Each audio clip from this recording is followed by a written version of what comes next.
અને શક્તિ. જો માણસ તેનો સાચી દિશામાં અને સાચી રીતે ઉપયોગ કરે તો તે જીવનમાં એક ગુરુની ઉપાધિ મેળવી શકે છે. પરંતુ જ્યારે તે નોલેજ અને પાવરના અભિમાનમાં પોતાનો વિવેક ભૂલી જાય છે ત્યારે તેની તુલના એક મૂર્ખ વ્યક્તિ સાથે કરવામાં આવે છે. એક વ્યક્તિને મળેલા શ્રેષ્ઠ Arise, awake, and stop not to goal. Reach the all power within you. You can do anything and everything. Thank you.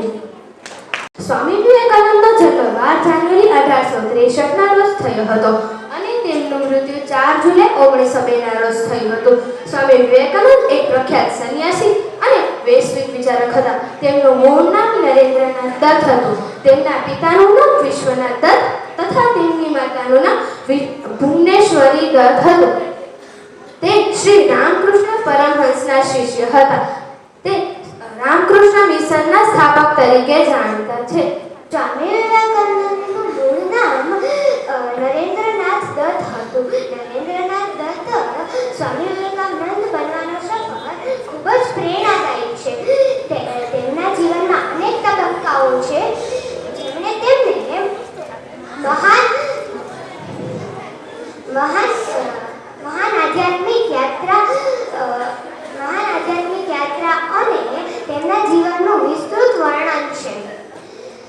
परिवर्तन आए वरना तो प्रभावित तो पता नहीं कर सकता है, वरना प्रभावित तो पता नहीं कर सकता है.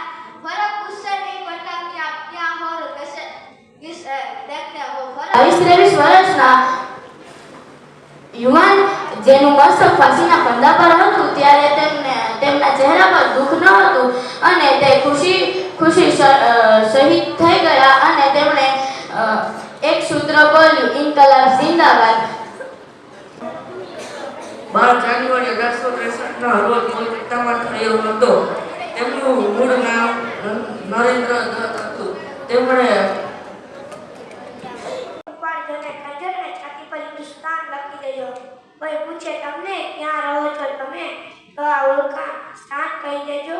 સરદાર પટેલ સુભાષચંદ્ર બોઝની જન્મભૂમિનું નામ કહી દેજો અને બાકી બધી જિંદગીને ભારત માતાને નામ કરી દેજો અને રગ રગમાં જય હિન્દ લખી દેજો. અસ્તુ.